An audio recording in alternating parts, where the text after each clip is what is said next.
Louvado seja Deus, uma música muito bonita, louvado seja Deus por ela, muito obrigado ao nosso Ministério da Música por ter conseguido trazer para a gente uma música tão agradável, tão bonita. Pedro Valença cantando para a gente no domingo à noite, não é nada mal. Eu estou realmente feliz de poder estar junto com vocês, louvando o nome do Senhor. Eu não poderia também deixar de fazer menção aqui aquilo que o João falou para a gente logo na abertura desse culto, sobre o trabalho bonito que a irmã Pérside e o Valdemir fizeram. Esse trabalho para poder ter conseguido alcançar essas 300 crianças, ele está sendo produzido, organizado pela Pérside e pelo Valdemir há um bom tempo. Então, em nome da igreja, muito obrigado a esse casal que tem se dedicado tanto ao trabalho com as crianças, não apenas aquelas da nossa comunidade, mas aqueles também que estão no nosso entorno. Louvado seja Deus pelo trabalho de vocês. Eu gostaria hoje de poder mencionar que nós estamos começando uma nova temporada. Vamos estar estudando o livro de Zacarias. O livro de Zacarias, ele tem algumas peculiaridades muito especiais. Zacarias, para vocês poderem ter uma ideia, é o segundo livro do Antigo Testamento mais citado no Novo Testamento. É o livro que possui a maior quantidade de profecias, por exemplo, em relação ao Messias. Por isso, ele é tão citado. Mas, ao mesmo tempo, a maior parte dos pregadores coloca ele um pouco de lado, porque ele tem algumas características que são únicas desse mesmo livro. A gente vai tentar explorar um pouco disso nos domingos deste mês de outubro. Ele é um profeta da renovação. E hoje a gente vai tentar conhecer um pouquinho do tempo em que ele escreveu, como é que o povo de Deus estava vivendo naquela época, e qual a relevância da mensagem desse livro, tanto para o povo de Deus, como também para nós, ainda hoje. Nós vamos ler aqui um texto das Escrituras Sagradas, e na sequência vamos fazer uma oração e vamos conversar um pouquinho a respeito dele. Se você tem a sua Bíblia e quiser acompanhar a leitura, eu estou em Zacarias capítulo 1. Nós vamos ler a partir do versículo 1. Para a leitura de hoje, eu estou usando aqui a nova versão transformadora da Bíblia, NVT. Ok? Se você quiser acompanhar na mesma leitura. O texto vai dizer assim para a gente. Em novembro do segundo ano do reinado de Dario, o Senhor deu essa mensagem ao profeta Zacarias, filho de Berequias, neto de Ido. Eu, o Senhor, fiquei extremamente irado com seus antepassados. Portanto, diga ao povo, assim diz o Senhor dos Exércitos, voltem-se para mim, e eu me voltarei para vocês, diz o Senhor dos Exércitos. Não sejam como seus antepassados, que não quiseram ouvir e nem deram atenção quando os antigos profetas lhes disseram, assim diz o Senhor dos Exércitos, deixem seus caminhos maus e abandonem suas práticas perversas. Onde estão seus antepassados agora? Morreram há muito tempo, assim como os profetas. Mas tudo o que eu disse e ordenei por meio dos meus servos, os profetas, aconteceu a seus antepassados. Por isso, eles se arrependeram e disseram, recebemos do Senhor dos Exércitos o que merecíamos. Ele fez o que havia prometido. Feche os seus olhos e vamos orar. Muito obrigado, Senhor Deus, por tua palavra. Obrigado pela oportunidade que temos de aprender mais dessa palavra através desse livro tão pouco estudado, que é o livro de Zacarias. Eu sei que o Senhor tinha uma mensagem muito relevante para trazer ao seu povo através dele em seus dias. Mas sei também que o Senhor tem uma mensagem relevante para trazer a nós hoje através dos seus escritos. Então te pedimos que o mesmo Espírito Santo que agiu na vida de Zacarias, que possa hoje agir conosco para entendermos o que o Senhor tem para nós. Pois é em nome de Jesus que oramos. Amém. Antes de falarmos a respeito desse momento em que o texto bíblico vai descrever o texto que nós acabamos de ler, de mencionar a época em que o Zacarias escreveu e quais eram os problemas que ele enfrentava, eu quero que você volte um pouco na história do povo de Israel. Durante séculos, o Senhor Deus esteve trabalhando com o seu povo e mencionando o grande risco que eles corriam, brincando com a graça de Deus. A graça de Deus é a coisa mais preciosa que nós temos. É por causa da sua graça, por causa da graça de Cristo Jesus, que nós não somos fulminados, que nós não somos destruídos. O Senhor Deus tem uma paciência conosco que eu, em vários momentos da minha própria vida, enquanto em oração com Deus, eu digo para Ele, Senhor, eu não teria comigo a paciência que o Senhor tem. Eu já teria desistido de mim mesmo se eu fosse o Senhor. Mas o Senhor Deus, como o apóstolo Pedro ele vai dizer, o Senhor Deus ele tem paciência conosco, não querendo que o seu povo pereça, mas querendo dar a oportunidade para que todos cheguem ao arrependimento. E ele tem trabalhado com o seu povo em todas as gerações, inclusive com o povo de Israel. E graças a Deus que nós temos os registros das Escrituras Sagradas para nos mostrar exatamente isso, como o amor de Deus Pai, como a graça de Cristo Jesus, e ao mesmo tempo a direção do Espírito Santo é capaz de ter, às vezes, séculos de paciência com o povo de Deus, esperando que o seu povo tome uma postura diferente. Bem, o fato é que desde que Deus havia tirado o seu povo do Egito, que Deus foi dando oportunidades ao seu povo. A história de Israel ela pode ser dividida em pelo menos 3 grandes sessões. A primeira sessão, eu diria que é a sessão que começa ali com o Moisés libertando o povo de Israel do Egito e vai até o profeta Samuel, que foi o último juiz. Moisés era um legislador, a partir dele começa ali um período de lideranças transitórias, vem Josué na sequência, que era um grande líder, mas era um general na época de conquistas, depois começa o tempo dos juízes. A partir de Samuel começa o segundo período, que começa com Saul e vai até Zedequias, o último rei que teve a oportunidade de reinar em Israel. E depois vem o terceiro ou a terceira fase, que é a fase em que o sacerdócio esteve no processo de direção do povo de Deus, desde Esdras, diria eu, antes de Esdras ainda, do sumo sacerdote Josué, indo até os dias em que o templo foi destruído no ano 70 da nossa era. Em linhas gerais, o que nós percebemos é que em todos esses períodos, Deus esteve trabalhando para que o seu povo entendesse qual era o grande propósito, qual era o grande plano que ele tinha para eles. Tentando fazer com que eles entendessem que se eles entrassem por um caminho de autodestruição, um caminho paralelo ao caminho de Deus, tentando seguir as suas inclinações da carne, que isso terminaria de forma terrível para a história deles.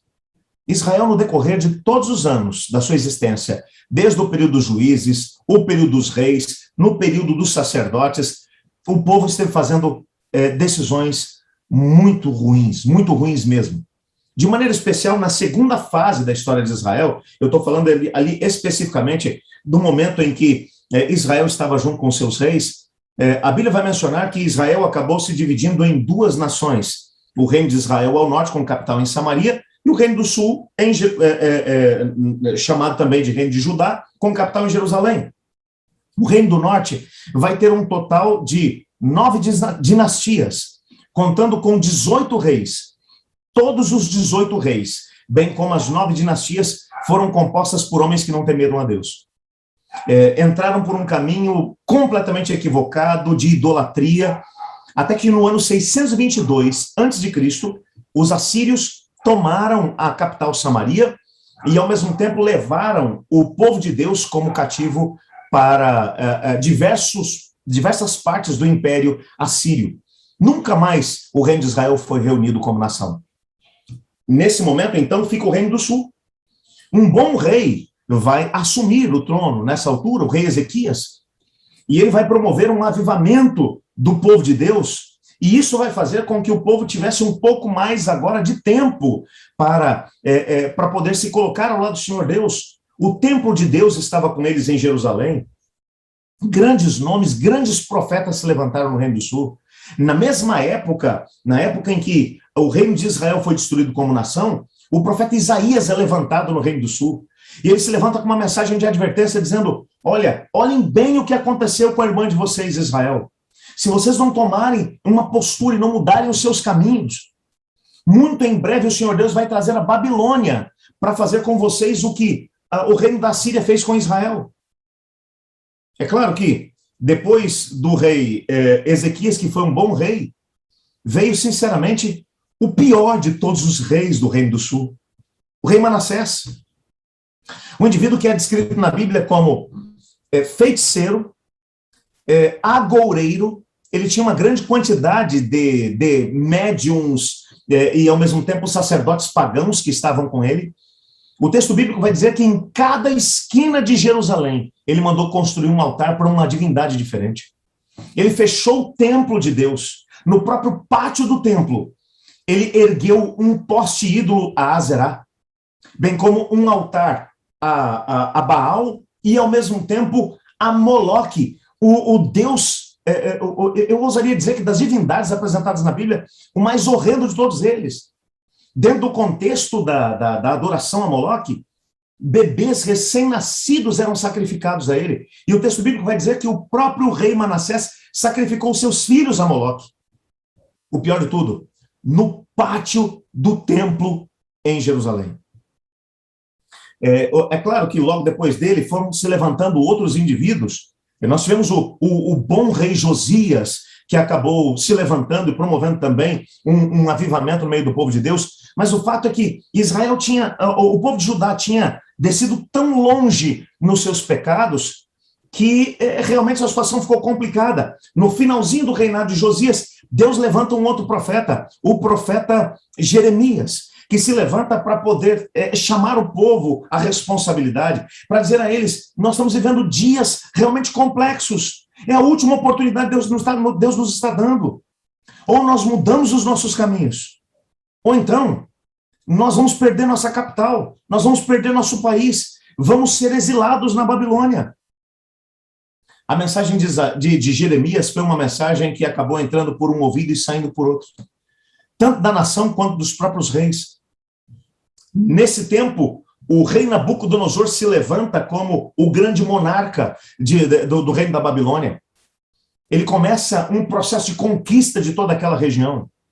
E ele vai fazer 4 invasões do reino de Judá, sendo que a última delas vai acontecer no ano 586. No ano 605 acontece a primeira, antes de Cristo. Nessa primeira invasão, na primeira leva de refugiados, foi levado, por exemplo, Daniel, Ananias, Misael e Azarias, que eram muito jovens ainda, tinham alguma coisa em torno de 13 ou no máximo 17 anos de idade. Eram muito jovens, mas tomaram posturas ao lado do Senhor Deus e levaram o conhecimento de Deus para a Babilônia. Na segunda deportação, que vai acontecer pelos idos de 580, mais ou menos, antes de Cristo, 590, mais ou menos, antes de Cristo, vai estar acontecendo aqui a segunda deportação, na qual outro indivíduo é levado para lá, Ezequiel, entre os refugiados. Ele vai como profeta de Deus também, para poder trazer as pessoas para junto do Senhor. Finalmente, na última deportação, no ano 586, Nabucodonosor ele vem e ele derruba os muros da cidade, ele queima os portões da cidade, ele derruba as casas, ele saqueia o templo de Deus, ele derruba o templo do Senhor, tudo vai para o chão. E então agora, todas as pessoas, os que sobraram, foram levados como cativos para a Babilônia. Sobrou uma meia dúzia de gente por lá, que ficou perdida numa pobreza sem fim, sem ninguém para poder cuidar deles. E o povo agora vai para a Babilônia, e Jeremias agora, ele recebe uma carta da parte de Ezequias, ou de Ezequiel, aliás, dizendo para Jeremias que o povo estava lá no cativeiro, mas que havia tomado uma postura realmente complicada. Eles não queriam se estabelecer no cativeiro. Foi dada uma terra para eles junto às margens do rio Quebar para que construíssem um assentamento, para que começassem a se envolver nos trabalhos da cidade, mas eles diziam: nós não vamos fazer nada disso, porque nós não vamos ficar aqui, porque o nosso Deus é grandioso, vai levar a gente de volta. Então Jeremias escreve uma carta para esses refugiados. Está lá no capítulo 29 do livro de Jeremias essa carta. E ele vai dizer: o Senhor Deus manda um recado para vocês. Vão ser 70 anos que vocês vão ficar no cativeiro aí da Babilônia. 70 anos. Nem um dia mais e nem um dia menos. Vocês terão que aprender a temer ao Senhor Deus. E enquanto isso, tratem de se estabelecer na Babilônia. alguns profetas se levantaram para contradizer a palavra de Jeremias. E Jeremias envia um outro recado e disse: se eu sou o profeta do Senhor, nada vai acontecer. Mas se eu não sou um profeta do Senhor, nada vai acontecer. Mas se eu sou o profeta do Senhor, esses profetas estão profetizando paz. Quando não é uma época de paz, eles vão acabar sendo completamente destruídos, vão morrer. E esses caras começaram a morrer lá na Babilônia. Com o passar do tempo, o próprio Daniel começa a ajudar nesse processo. Ele começa a trazer algumas mensagens da parte de Deus, dizendo para o povo, que Deus não estava mais lá em Jerusalém. Porque Ezequiel teve uma visão, inclusive, aonde Deus vai mostrar para Ezequiel que antes que o Nabucodonosor chegasse para poder destruir a cidade, Deus já tinha se mudado da cidade. Deus não estava mais lá. E ele vê o momento em que um carro muito diferente, com rodas dentro de rodas, com alguns querubins que estão puxando esse mesmo carro, eles vêm até Jerusalém e o Senhor Deus se assenta nesse carro e ele vai embora. Para onde ele está indo? Jeremias, bem como Ezequiel vão dizer, ele está indo para o cativeiro. Ele está indo na frente para poder esperar por vocês, porque daqui a pouco vocês vão para lá. É interessante que quando você pensa em Deus, a gente às vezes olha e fala assim, como Deus deixou que o seu povo fosse deportado? Deus, como um pai amoroso, ele percebeu que a menos que as pessoas se apercebessem do risco que eles corriam de viver uma vida sem um compromisso com o Senhor Deus, que eles acabariam se autodestruindo. E Deus permitiu que os babilônios viessem, mas Deus não mandou seu povo sozinho, porque Deus nunca abandona os seus filhos. E Deus foi para a Babilônia junto com eles. E o que é mais interessante é que quando você começa a ler os escritos dos profetas que estavam na Babilônia, o Ezequiel, ele vai ter uma visão, por exemplo, no capítulo 37, onde ele vê o Senhor Deus num vale cheio de ossos sequíssimos. E Deus vai dizer, esses ossos sequíssimos são a casa de Israel. E Deus está lá junto.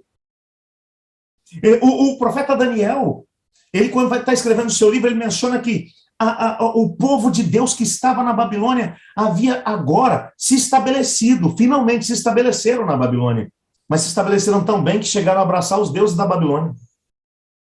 E quando o rei Nabucodonosor estabelece uma norma dizendo que todos deveriam se ajoelhar diante da estátua, todos se ajoelham, inclusive o rei Joaquim, que estava no cativeiro na Babilônia, também se ajoelha, que era o rei de Israel, do rei de Judá. Mas 3 rapazes ficam em pé. Ananias, Misael e Azarias. Com seus nomes babilônicos, Sadraque, Mesaque e Abidnego. O rei manda tocar uma música, todo mundo se ajoelha diante da estátua, menos os 3 rapazes. E o Nabucodonosor diz, se vocês não se ajoelharem, vão para a fornalha de fogo. E eles dizem, rei, nem precisa tocar de novo, porque nós não vamos nos ajoelhar. Esses joelhos aqui só se ajoelham diante do Deus, criador do céu e da terra. O único Deus que existe. Nabucodonosor ordena que eles vão para a fornalha de fogo. E quem é que está com eles na fornalha de fogo? Deus. Deus foi com eles para o cativeiro. Deus estava lá. Mas eu queria dizer para vocês que o povo aprendeu. Mas, infelizmente, durante os 70 anos do cativeiro, o que aconteceu com eles foi que eles mudaram de deuses.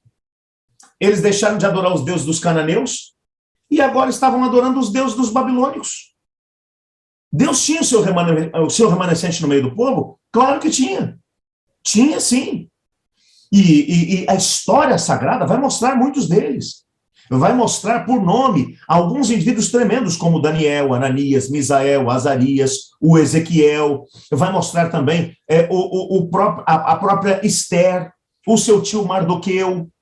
Eram homens e mulheres tementes a Deus, e junto com eles haviam muitos outros que não negociavam a sua fé diante de Deus, que não se dobravam diante dos deuses da Babilônia. O fato é que Daniel está olhando para isso tudo, e no seu livro a gente percebe que quando o tempo do cativeiro havia terminado, Daniel começa a orar e diz assim, Senhor Deus, escuta, desculpa estar atrapalhando o Senhor, mas eu estava fazendo conta aqui. O Jeremias mandou uma carta para nós aqui, e ele falou que era 70 anos, eu estou fazendo conta aqui, Senhor, 70 anos acabaram. Senhor, quando é que o Senhor vai cumprir sua promessa? E ele, durante 21 dias, ele jejua, ora, clama a Deus por uma resposta, até que o anjo Gabriel vem e diz assim, você está certo, é isso mesmo, e está chegando a hora. Algo em torno de 270 anos antes desse momento da oração de Daniel, o profeta Isaías já tinha dito que o reino da Babilônia passaria e que um indivíduo um rei da coligação dos Medos e dos Persas por nome Ciro. O nome dele foi mencionado 270 anos antes dessa oração de Daniel. E o Isaías vai dizer assim, esse cara vai se levantar e ele vai deixar que o meu povo volte para Jerusalém, reconstrua o meu templo. E Daniel agora está orando, dizendo, Senhor, cadê o tal do Ciro? E o fato é que você continua olhando para a história e para o livro do Daniel, e por que o Daniel vai contar que numa determinada noite o Senhor Deus visita a Babilônia? Belsazar é o rei corregente e está fazendo uma festa pagã em homenagem aos deuses da Babilônia.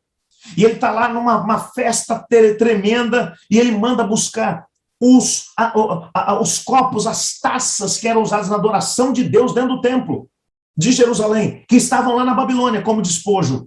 E ele agora usa esses equipamentos que tinham sido dedicados a Deus para a sua festa orgíaca. E no meio da festa, uma mão começa a escrever na parede. Mene, mene, tekel, ufarsim. Ninguém consegue agora identificar o que aquelas palavras significavam.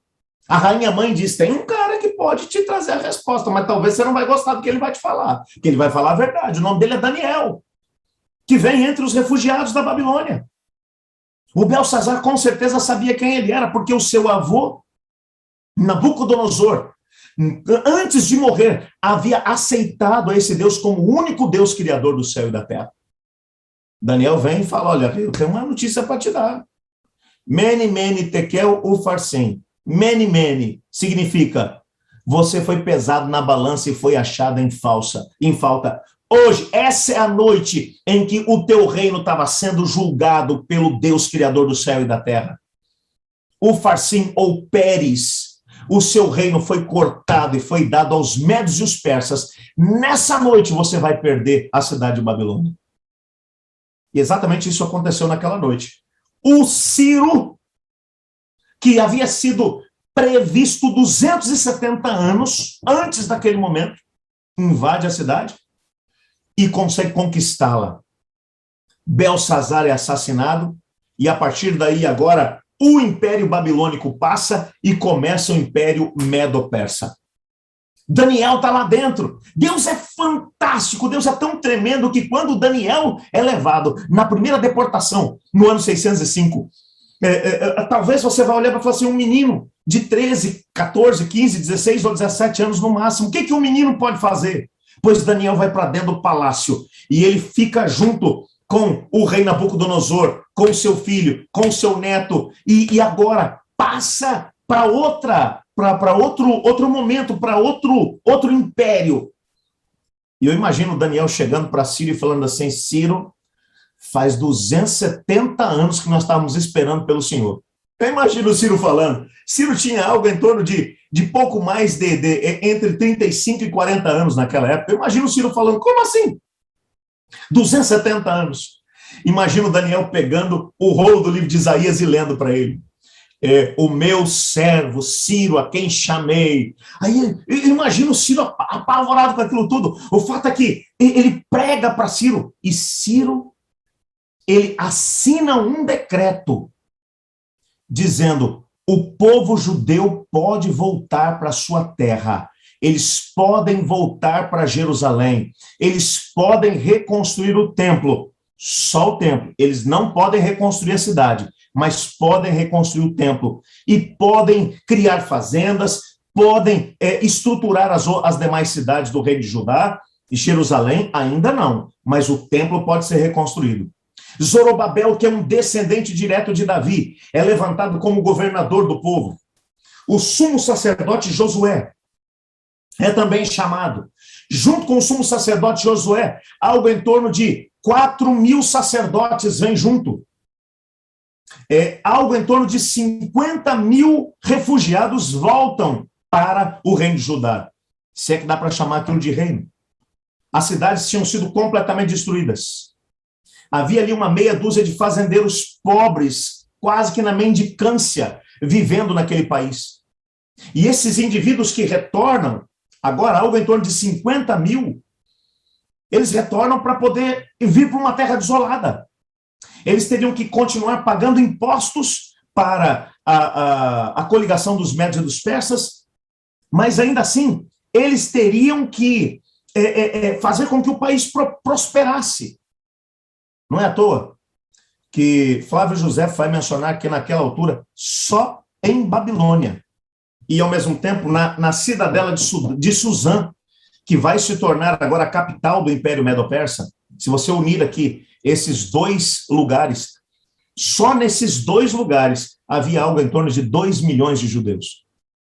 Desse grupo, 50 mil volta. E os outros? Os outros acharam que era difícil demais esse negócio de voltar para Jerusalém. Preferiram se estabelecer na Babilônia e, ao mesmo tempo, na cidadela de Suzã, e continuar vivendo a vida dos babilônios e do pessoal medo-persa, adorando as suas divindades e vivendo sem compromisso com Deus. Entre eles haviam também pessoas tementes a Deus, claro que sim. O Daniel ficou, o Ananias, o Misael, o Azarias. Lá também estava a Esther, lá estava também o Mordecai. Homens e mulheres tementes a Deus, claro que sim, mas a grande maioria não retorna por uma razão. Eles não querem ter que passar por tanta dificuldade. Aí a gente bate palma e fala, esses refugiados então são tremendos. Entre esses refugiados, esses 50 mil, vai vir um sacerdote chamado Ido. Esse sacerdote chamado Ido, ele vai ser o avô do Zacarias. Ele é da classe sacerdotal. O que se sabe a respeito dele é que ele tinha uma grande importância dentro da classe sacerdotal. O próprio Zacarias, ele teria nascido na Babilônia, mas agora na primeira deportação de volta para Jerusalém, Ido, juntamente com o seu filho e o seu neto, eles retornam para poder passar por essa experiência da reconstrução. Junto com eles, um ancião, um homem que devia ter algo em torno de 70 a 80 anos, mais ou menos, chamado Ageu, também sacerdote, também temente a Deus, está retornando junto com esse grupo de 50 mil refugiados, com esses 4 mil sacerdotes, porque o sonho deles é ver de novo o templo em pé. Ageu provavelmente foi levado para o cativeiro ainda criança, o que significa que ele deve ter tido a oportunidade de conhecer o templo de Salomão. E agora ele queria fazer parte da reconstrução do novo templo. Claro que ele queria fazer parte disso. Zacarias, sendo agora da família sacerdotal, ele com certeza deve ter ouvido as histórias do seu pai e do seu avô, que também eram sacerdotes, a respeito do templo aonde Deus morava. E agora ele também se entusiasmava com a ideia de construírem um novo templo. Algo em torno de 3 a 4 meses de viagem se seguem desde Suzã até Jerusalém. Quando os refugiados chegam, se você ler aquilo que é mencionado por Esdras, Neemias, e ao mesmo tempo pela história, quando os refugiados chegam e veem a cidade de Jerusalém. Jerusalém, não sei nem se estava para chamar aquilo de cidade. Era um amontoado de escombros, pedras por todos os lados, mato por todos os cantos. Os portões da cidade embaixo de uma grande quantidade de mato, porque mais de 70 anos já tinham se passado até aquele momento. Na colina de Ofel, na parte mais alta da cidade de Jerusalém, estava apenas um amontoado de pedras. Aquele grupo, principalmente os sacerdotes, chorou. Mas a história vai dizer para a gente que esses caras chegaram em Jerusalém e no mesmo dia abriram caminho até chegar à colina de Ofel. Eles removeram as pedras que estavam no local onde outrora tinha sido o pátio do templo. Primeira coisa que eles fazem, eles constroem um altar a Deus. E no primeiro dia que eles chegam, eles oferecem um sacrifício ao Deus de Israel. Tomam uma decisão. Eles irão trabalhar para poder reconstruir o templo. É isso que eles querem fazer. Um grupo desses refugiados começa agora a se espalhar por toda a região de Judá para poder criar fazendas, criar a partir do nada. Eles vão ter que construir casas, vão ter que fazer currais, e eles agora começam a se separar por toda a região, Zorobabel está organizando isso tudo, e o sumo sacerdote Josué está agora trabalhando para poder começar o processo de construção, de reconstrução do templo. O entulho todo é removido da colina de Ofel. Só lembrando que eles não tinham autorização para reconstruir a cidade, nem os muros ainda. E eles agora começam um processo de reconstrução. Esdras, de maneira especial, vai mencionar que nessa altura, um grupo de samaritanos começam a se aproximar deles, porque, e não apenas samaritanos, você tem ali ainda um indivíduo que é um árabe, eles vão chegando, estou falando de Sambalate, de Tobias, de Gesem, esses caras chegam e haviam sido trazidos nas deportações que haviam acontecido no Reino do Norte, no ano 622, e com a ausência de Judá daquela região, haviam tomado conta daquilo tudo. E eles agora vêm e dizem assim, olha, que bom que vocês estão de volta, vão reconstruir o templo, nós vamos ajudar. Qual era o problema que esse pessoal tinha? Eles realmente adoravam a Deus do Senhor. Quando você vai ler o livro de 2 Reis, você vai descobrir que, logo depois que as deportações do Reino do Norte de Israel aconteceram, os povos que vieram para ali começaram a se deparar com uma grande quantidade de feras, leões, ursos, que começaram a atacar as pessoas que se mudaram para lá. E então eles disseram, deve ser o Deus dessa nação que está irado conosco, nós temos que saber como apaziguar esse Deus. E então foram atrás de um sacerdote do Deus verdadeiro que ensinou-os a também sacrificar ao Deus de Israel para que esses animais deixassem de poder persegui-los. A partir daí, Deus é cultuado entre os samaritanos. Mas os samaritanos cultuavam a Deus e a todos os outros deuses das nações onde eles estavam. Então agora, os judeus vão dizer, o sumo sacerdote Josué vai se posicionar e vai dizer, nós vamos construir sozinho. Muito obrigado pela disponibilidade, mas isso aqui é um trabalho nosso, nós vamos fazer isso aqui.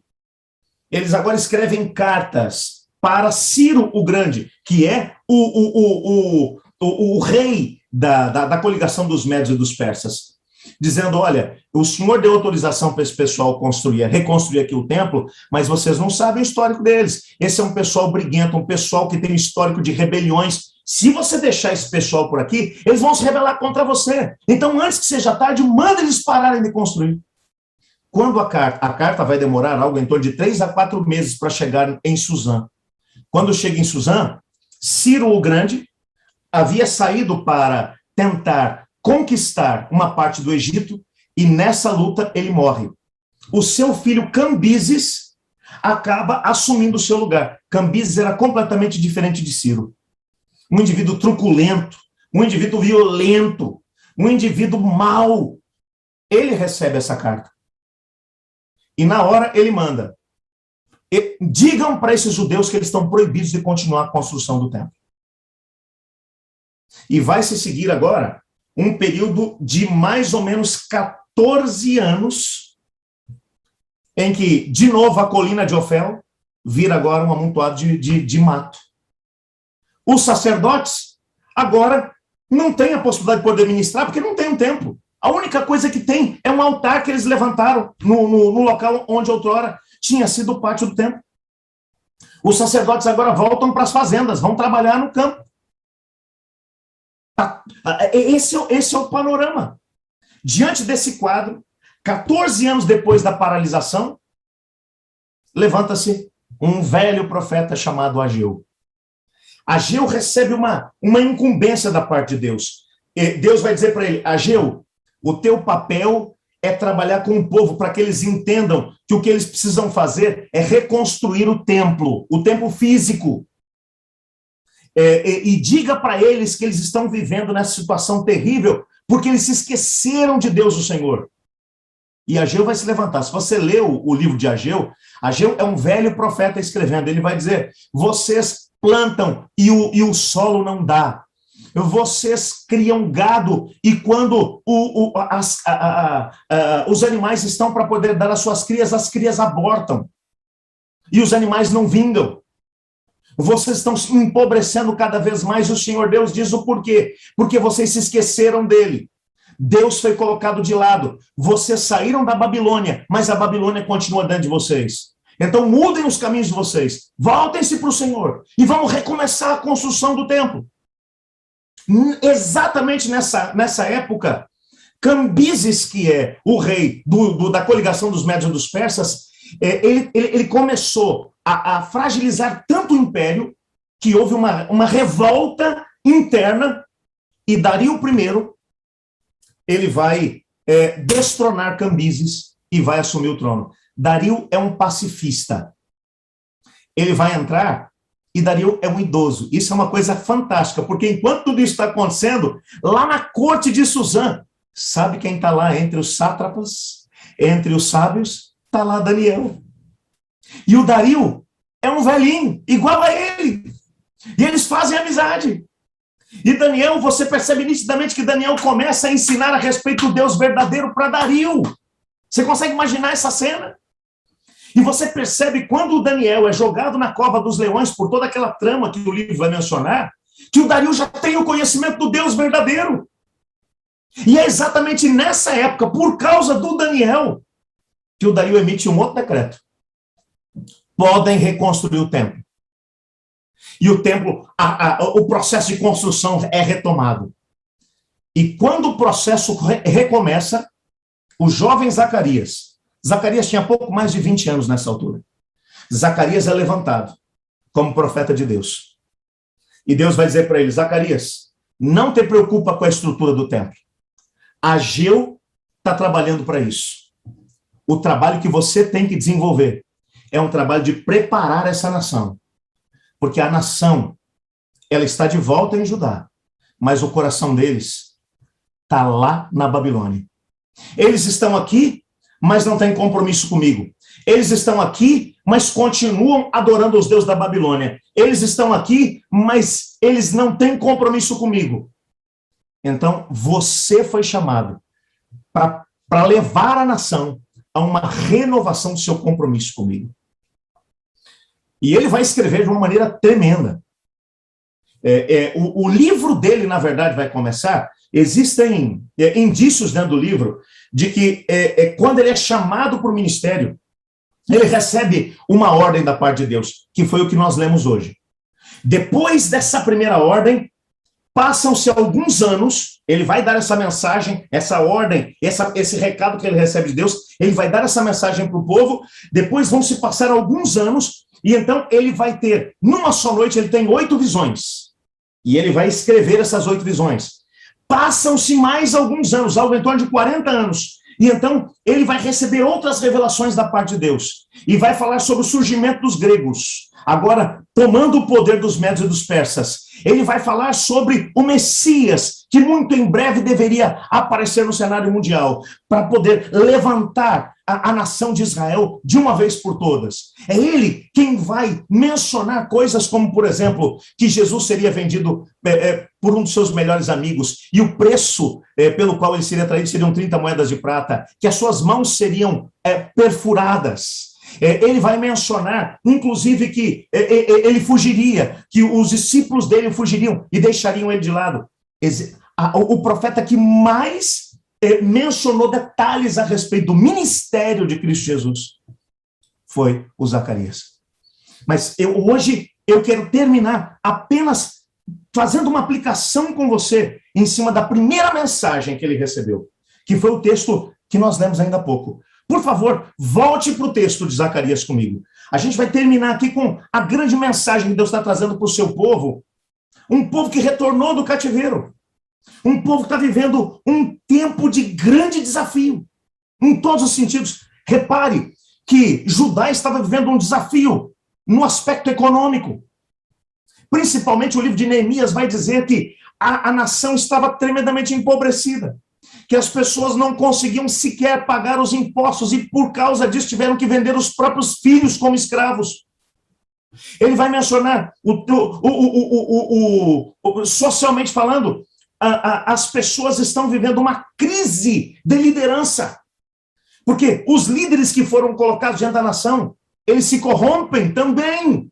O próprio sumo sacerdote Josué, a gente vai ver alguma coisa a respeito disso mais adiante. Provavelmente daqui a 2 domingos a gente vai ver o problema do sumo sacerdote Josué, a ponto do próprio diabo querer tomar conta do sumo sacerdote Josué. O povo está perdido. O povo está perdido. Espiritualmente falando, a nação não tem compromisso com Deus. a nação já nem sequer tem conhecimento mais de Deus. E é por isso que a primeira mensagem que é trazida pelo profeta que tem agora o propósito de reconstruir uma nação dentro de um contexto de teocracia, onde Deus será o seu rei. A primeira mensagem que ele vai trazer, ele vai dizer primeiro quando foi que ele recebeu essa mensagem. No segundo ano do reinado de Dario. O que é interessante é que, se você olha para o livro de Ageu, Ageu recebeu a sua mensagem 2 anos antes, exatamente no início do governo do rei Dario. É que ele vai começar o seu ministério. Ele deu essa mensagem a Zacarias. O mais interessante é que o nome Zacarias significa literalmente, Deus se lembra. E é um nome interessante porque naquela época em que as pessoas se sentiam longe de Deus, achavam que Deus não estava preocupado com eles, o próprio nome do profeta era Deus se lembra. Deus se lembra do seu povo. Deus se lembra. Mas a mensagem, leia comigo de novo. Versículo 2. Eu, o Senhor, fiquei extremamente irado com seus antepassados. Portanto, diga ao povo, assim diz o Senhor dos Exércitos, voltem-se para mim, e eu me voltarei para vocês, diz o Senhor dos Exércitos. Não sejam como seus antepassados, que não quiseram ouvir, nem deram atenção quando os antigos profetas lhes disseram, assim diz o Senhor dos Exércitos, deixem seus caminhos maus e abandonem suas práticas perversas. A primeira parte da mensagem vai dizer assim, sabe o que Deus quer de vocês? Ele quer que vocês voltem para Ele. O mais interessante é que quando você vai ler o contexto todo, tanto do livro de Ageu, como também do Zacarias, Deus vai dizer assim, através dos seus profetas, sabe por que vocês estão passando por uma crise financeira agora? Porque eu estou tentando chamar a atenção de vocês. Eu dei prosperidade para vocês e vocês não entenderam que a prosperidade era uma bênção minha. Então agora eu tirei a prosperidade que eu dei, sabe para quê? Para ver se agora, passando necessidade, vocês se lembram de me buscar, ainda que seja por necessidade. Você olha para um Deus que parece que está tremendamente necessitado de trazer o seu povo amado para junto de si. E Deus agora está dizendo, as provações que estão vindo sobre vocês, não foi o diabo que mandou. Fui eu, para tentar chamar a atenção de vocês. Para tentar perceber se, quem sabe, agora, na hora de necessidade, e por necessidade, você resolva voltar para mim.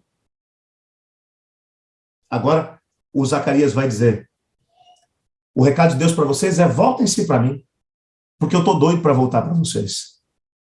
Você olha para um Deus que foi rejeitado pelo seu povo, e que agora, através dos seus profetas, a primeira mensagem que ele vai trazer através do Zacarias é assim, por favor, voltem-se para mim, porque eu quero voltar para vocês. Gente, quando eu olho para isso, é o Deus Todo-Poderoso, é o soberano do universo, que parece que está implorando pela atenção de um povo rebelde, um povo que está passando por necessidades, um povo que está no meio de uma crise tremenda. Deus olha e fala, por favor, voltem-se para mim. Eu quero voltar para vocês. Aí ele vai dizer, olhem lá para a história dos antepassados de vocês. Eu mandei recado pelos meus profetas para eles, eles não quiseram ouvir. Agora eu estou mandando para vocês. É a vez de vocês. O que vocês vão fazer com a mensagem que eu estou dando para vocês? O quê? Vocês vão esperar até que a mesma coisa que aconteceu com seus antepassados aconteça com vocês também? Voltem-se para mim. Sabe o que mais me chama a atenção? É que Deus poderia ter obrigado esse povo a voltar. Mas ele não obriga. Ele convida. Ele mostra que os planos que ele tem para eles são muito maiores do que os planos que eles têm para si mesmos. Mas ele não obriga. Ele convida. A primeira mensagem que vai aparecer aqui no livro de Zacarias é uma mensagem que, me permita dizer a vocês, não é só para o Israel que voltou do cativeiro. Essa é uma mensagem para o povo de Deus depois de uma pandemia. Nós ainda estamos dentro de uma pandemia, bem verdade, tem gente morrendo ainda por causa desse vírus nefasto chamado coronavírus. Tem sim, senhor. Mas, graças a Deus, a crista da onda da pandemia parece que passou. A gente está orando para que tenha passado. E eu vejo um monte de gente que não consegue enxergar nisso. Deus mandando um recado para o seu povo. Eu confesso a vocês que eu tenho parado para poder pensar. Eu tenho dito para Deus, Senhor, nesse tempo todo de pandemia, eu tive trabalhando, entrando em contato com pessoas, como é que o Senhor nem me deixou pegar o vírus? Minha filha pegou, mas nem sequer febre ela não teve um pouquinho de dor de cabeça. Mas aqui em casa foi só ela, e ainda assim se recuperou rapidamente e estava bem, minha esposa não pegou, meu filho com síndrome de Down, que teria tudo para poder pegar, e se pegasse, os médicos disseram que por causa da imunidade dele, que é 40% mais baixa do que a nossa, que ele com certeza acabaria sucumbindo. Senhor, o Senhor não deixou. O que aconteceu, Senhor? E eu tenho percebido o Senhor Deus dizendo através daquilo que tem acontecido à nossa volta, que Ele está tentando chamar a atenção do seu povo. E sabe o que eu vejo? Me perdoem falar com tanta franqueza para vocês. Eu vejo o povo de Deus hoje em dia olhando agora para o pós-pandemia, dizendo agora eu tenho que trabalhar que nem doido, agora eu tenho que correr atrás do prejuízo, agora eu tenho que correr atrás do dinheiro, agora eu tenho que dar um jeito de poder ter mais e mais e mais. E fazendo planos para poder cada vez se envolver menos com Deus e com as suas coisas e mais com esse mundão. Precisa de dinheiro. Eu parece que estou escutando Zacarias aqui, falando para a nossa geração do século XXI, dizendo assim, olha para a história dos seus antepassados e aprende alguma coisa. E aquela história do buscar em primeiro lugar o reino do céu, a sua justiça e todas as coisas serão acrescentadas? Aonde é que cabe aí? Agora, a gente olha para o momento que a gente está vivendo, vê os sinais preditos pelo próprio Cristo de que estariam acontecendo exatamente antes da sua vida, e a gente parece que está mais amortecido do que nunca. Pelo amor de Deus! O que mais vai ter que acontecer para a gente acordar? Os refugiados chegaram em Jerusalém e encontraram uma cidade destruída. Daqui a pouco, mas não se acordaram para aquela situação. Aí vêm os inimigos e começam a ameaçá-los. Não se acordaram para a situação. A construção do templo é impedida. Não se acordaram para essa situação. Começaram a montar fazendas. E foi como se estivessem colocando dentro de saco furado. A seca, a terra infértil não deixava que a boa semente produzisse. Eles investiam nos seus rebanhos, as crias abortavam. E nem assim, eles estavam entendendo que era só Deus tentando chamar a atenção deles. Eu pergunto para vocês, meus queridos, o que mais vai ter que acontecer no nosso tempo para Deus poder conseguir a nossa atenção? O que mais que tem que acontecer? O que mais você está esperando que aconteça aí na tua vida financeira, na tua família? Não venha depois dizer assim, pastor Samuel está rogando praga sobre nós. Eu não estou rogando praga, não. Eu estou lendo a Bíblia com você e tentando mostrar para você que Deus está tentando chamar a atenção do seu povo de Laodiceia, que continua ainda achando que está tudo bem, que foi só uma crise e que logo tudo ficará bem. Irmão, vai ficar bem sabe quando? Quando o Senhor Jesus acendeu o lago que arde com fogo e enxofre e o rebelde com todos os seus demônios e os seus aliados forem destruídos.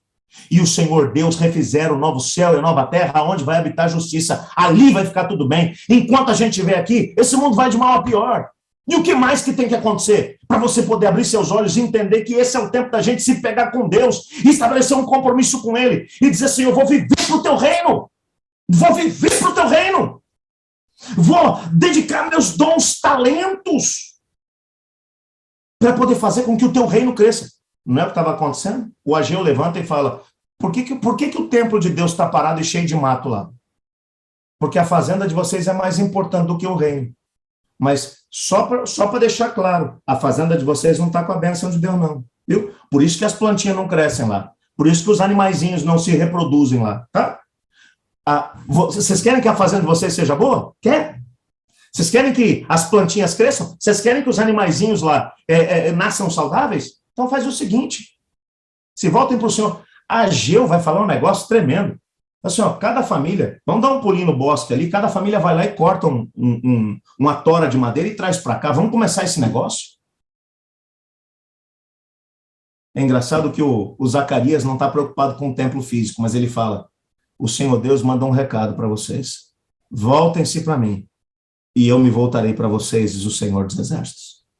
Não sejam como seus antepassados. Judá teve que fazer suas escolhas. O Senhor Deus foi tão misericordioso que no meio desse processo todo ele vem e traz Esdras para poder ajudar o povo, depois Neemias, e o povo não vai aprendendo, depois finalmente ele traz o Malaquias. Malaquias é o último a aparecer nesse cenário. E me diz que o povo aprendeu. Eles não aprenderam. O que a gente está esperando para poder aprender essas lições? Hoje é o tempo da gente se voltar para Deus. E se voltar para Deus é mais do que uma frase de efeito, viu? Se voltar para Deus é gastar tempo na comunhão, é gastar tempo no relacionamento com os irmãos e é gastar tempo na missão de expandir o reino de Deus. Quais são as prioridades da sua vida hoje? O que você está querendo para a sua vida? Você está querendo uma conta bancária mais melhor?